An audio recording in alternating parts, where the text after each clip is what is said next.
Raising finance. Now, a question that we often get asked when we're teaching raising finance is, what's the difference between good debt and bad debt? So what would you guys say was bad debt? Let's get bad debt out of the way first of all. What's bad debt? Give me some examples. Bad debt. So we're saying holidays, wedding. I love it.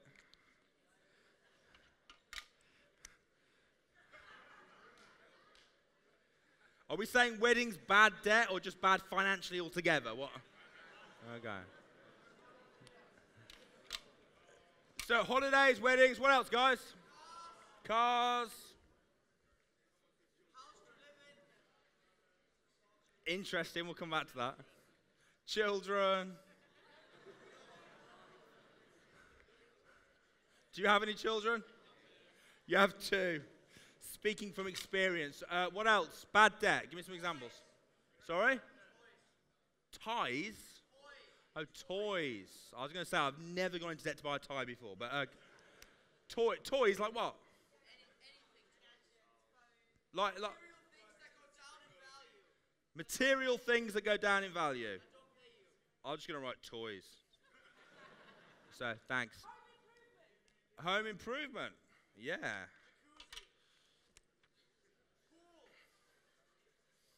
Can't we lump that in toys? Okay, how about someone over this end? Guys, bad debt. Yeah?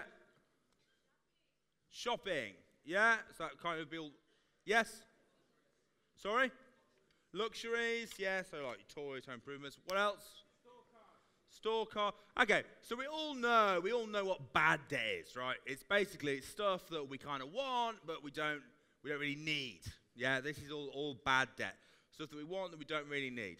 And the thing is, because of this, debt has kind of gotten a bit of a bad name, right? So when we think of debt, we think it's bad. So when I was growing up, I was always taught, the only thing, one thing. So my mom and dad always told me, one thing you're allowed to go into debt for, and that is a mortgage.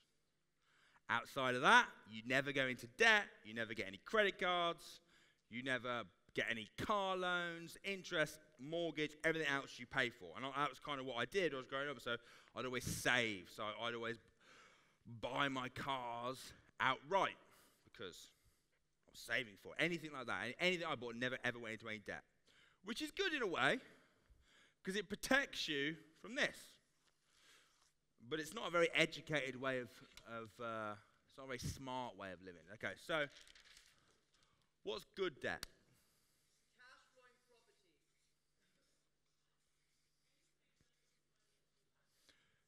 Yeah, anything, I like that. That kind of will cover everything. Anything that puts money in your pocket, so like an asset. Does asset have two T's? No? Just looks a bit wrong for some reason, but I don't know why. Cool, so an asset, anything that puts money in your pocket, right? So, for example, if you're borrowing money, it's all about, it is really simple actually. I don't know why everyone gets drawn up about this, but if you're going to borrow money to use on something that pays you more than you're paying to borrow, it's kind of just like free money because you're not even using your own money. So like if I borrow money from you and I pay you 10% interest back, and then I use it to buy a property, which gives me 25% interest back, I'm like quids in and gaining the appreciation on the property without actually having to use my own money. And that is exactly what I did when I was 19. What did it mean? 2009. How old had I been? Yeah, 19. Yeah, so I was 19 and I bought my first property. You're not actually supposed to do this. I didn't really realize at the time because I was kind of new to it, but I actually got a loan from the bank. And when I knew that it was kind of like frowned upon, not really spoke, because it's like 100% mortgage. But I got a loan from the bank, and they said to me, "What do you want to use the money for? I said home improvements. I'm improving my home situation by buying one. And I got a loan from the bank, and then I used that for a deposit, and the legal fees, and then I got a mortgage from a different bank for the rest of it, and I bought my first house when I was 19. And the mortgage, sorry, not the mortgage that I was paying, I think was like, try to remember the figures now. I think the mortgage was 199 quid, interest-only mortgage, and the loan I was paying, had over 7 years, was 239 quid or something. And the rent that I was getting was 475. So basically, I was making a very, very small amount of money, practically nothing, on the actual property, but it got me on the ladder. I was making a very small amount of money, and then after 7 years, well, I mean 6, a few years anyway, the loan, that dropped off, and I started making 250 quid a month from it. But it's gone up in value since then by about 25, 30 grand, the place has done. So in essence, I used absolutely zero of my own money. I totally raised all the finance. I made 25 quid a month, which is not very much. And to be fair, I spent some of that buying new storage heaters. So I made basically nothing at first, then 200 quid a month, but I gained in capital appreciation. So was it a great deal? It wasn't a great deal. It wasn't a great deal. But am I glad that I did it now? Yeah, I'm really glad that I did it now. I mean, like looking back, it's great. I mean, I've got a house. So I'm on the ladder, 18, 19. I had no money, by the way, at all. No money at all back then. Borrowed the money, got on, boom, bought my first house. That was great. I thought this is pretty cool. And I was telling my grandma about it, who'd lent money to Samuel previously. Have he told you that story? And she was like, And then I ended up borrowing some money off her. And I bought a few properties, literally nothing down, all from borrowing money, raising finance. And yeah, some people say, oh yeah, you're lucky, your grandma had the money. But the thing is, right, I don't really believe it. I don't believe in luck, right? You create your own luck. You put yourself in the situations. I'm sure everyone here has got friends, family that have got money. And all I did was prove that I could be trusted with the money and I could make money back for her and show that I could do that and gained her trust and did it. And I'm sure if some of you guys in the situation, you're doing the same thing and some of you wouldn't. It's just the thing. And some of you, I'm sure, will do the same thing and some of you won't. But that was my first experience of raising finance. But then even like today, I say today, but do you know like the council project we got going on? So we raised finance for that. That was actually a no money down deal, believe it or not. Because basically what happened was, do you all know the story of that?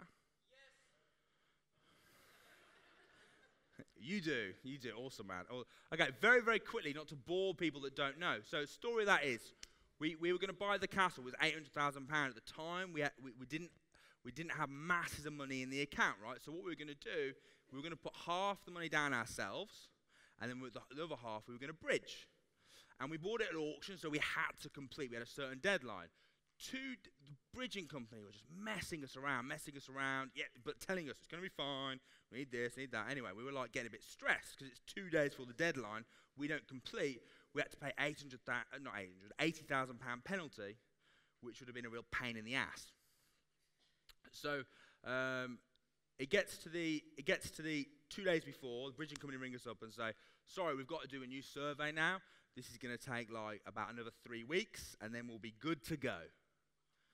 And I was like, well, I won't tell you what I said actually, but I wasn't happy. I was pretty mad, right? So I was like, what are you talking about?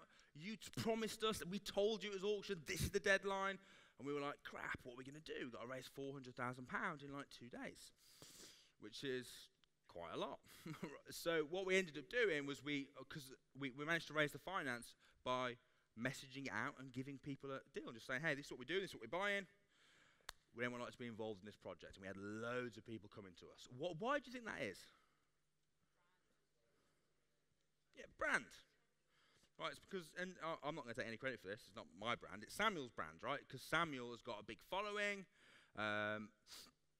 And when he says, I've got a deal, this is the deal, these are the figures, people trust him, people like him, and people want to do business with him. So it's the same for you guys. That might be on a smaller scale, but Samuel puts himself out there as a property investor. Everyone knows Samuel's doing deals. He's documenting his journey. He's sharing his experiences. It's the same as what happened with my grandma with me, only that's on a much smaller scale. She saw that I'd done a deal and that I was doing well. I told people about it, and she was like, "Oh, the bank are making that interest off you. Why can't I?" And people, people see the value in it for themselves. So yeah, personal brand for sure. I mean, Samuel is like a master at at personal branding and getting out there and showing people what he's doing. And very, very least, I mean, how many of you have posted saying on Facebook, apart from the video that he kind of made everyone do, posted saying that you're a property investor, you're at this training, and telling people what you're doing while you've been here the last 3 days, just by show of hands? Okay, everyone's put your hand up. Well done, give them a hand.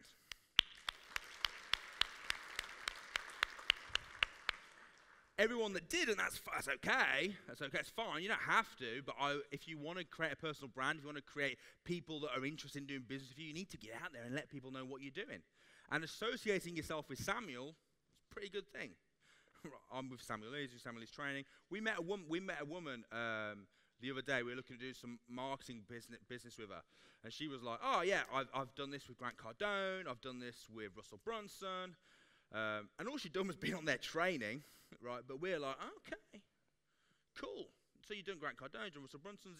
You're like, okay, they must kind of know what they're talking about because they've been on with these good people.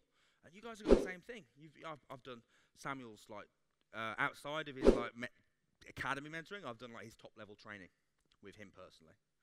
It kind of you know what I mean? It gives you a level. So you definitely want to work on your personal brand for sure. Okay, for sure. And then you can get the money to buy this. Okay, so but are we all happy with what good debt is? Are we all happy with good debt? Okay, so basically anything that's going to give you a return on investment. That's the key. If you're going to use the money for something, whether it be a property, whether it be stocks and shares, whether it be education in yourself, it's like, yeah, I got into debt to do this, but now I'm making this. Whatever it is, anything that's going to give you a return on investment is good debt. And you guys should love good debt. I'm very, very happy to go into debt if it's good debt. It's free money. How many of you want free money?